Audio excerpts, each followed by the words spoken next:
have so many people, I believe several hundreds, listening and following the issue. This whole matter started 4 years ago, shrouded in secrecy, when the then Chief Executive signed a Memorandum of Understanding with the MOD, which was kept secret from 24 of 26 councillors for an entire year. I repeat, secret from 24 of 26 councillors for an entire year. So if we go into excluded now, Mr. Chairman, we started out in secrecy and we are ending in secrecy. And I have to say that this makes me and must make the general public wonder what else there is to hide. There is a dark shadow over this project, when this is a matter that affects everyone in Rutland. I cannot see why residents should not be able to hear their elected representatives discussing this. We can do so in a manner which adheres to our obligations under the non-disclosure agreement.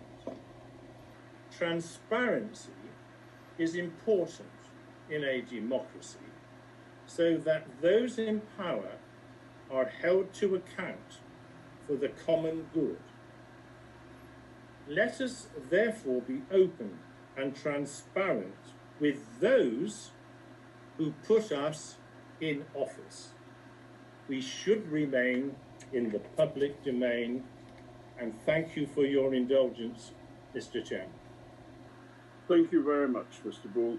What I would just say, and I do see, and I'll check with governance, that I've got two other members who would like to speak at this point. I would entirely concur with the comments that Councillor Bull has made about the previous leader of the council, who, and I've said this publicly before, acted in a way that I think betrayed arrogance and was more in keeping with the powers of an elected mayor than of the leader of this council. Having said that, that is in the past, and what I would particularly urge members to do this evening is to think of the future. And I take very much, and as I say, the monitoring officer and I have spent several hours this past week talking about it, and I do take the point that it will inhibit free debate. Some members may wish to refer to those confidential, others may be adroit enough to keep it general, but I do have to take his professional advice. I'm looking to governance of the order of the people wishing to speak, please. Thank you, Chairman. Let me just come in. Just remember, it is a proposed motion, seconded, so we are allowed to debate, and Councillor Andrew Brown is first. Thank you, Councillor Andrew Brown. Thank you, Chair. I can only endorse what Councillor Ball has just said, but my main point is a point of information, because this vote may indeed be very close or even a tie, and then in which case the Chair has a casting vote. Now, in the case of Bradford Metropolitan City Council, ex-party Wilson and others, 1989, it was held that in using his casting vote, there was no requirement that the chairman be impartial, nor was there a requirement that he must support the status quo. His duty was to act honestly and in accordance with his perception of the public interest. And it's clear that there is a massive public interest in this issue, and that outweighs the commercial sensitivity of the arguments of the DIO and Homes England. Thank you.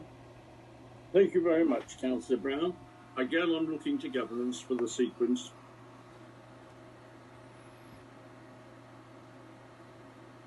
Mr. Chairman, if I might just come in on the point. Councillor... Yes, certainly.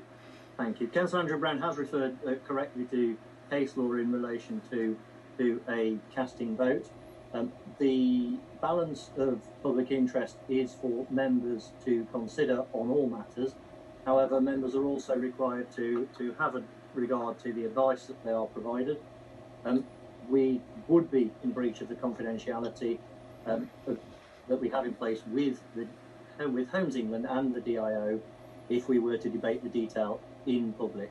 That is an extremely material fact to the decision that is before members tonight, as advised earlier on. Thank you, Mr. Chairman. Thank you very much indeed, Mr. Horsfield. So, if again I could go to governance for the sequence of the members wishing to speak. Sorry, Chairman, we have Councillor Waller next. Councillor Waller, thank you. Thank you very much. I am very sympathetic to the difficulties that our officers are under, having been told that all these papers are confidential. Although I have to say that in answer to some of the questions we've had this evening, Councillor Brown said an awful lot more than I would have said in terms of what's in some of those documents. So perhaps I'm more careful than many. But we have all had the confidential items and we've had time to read them. We all understand what confidentiality is, and a number of members have been stopped mid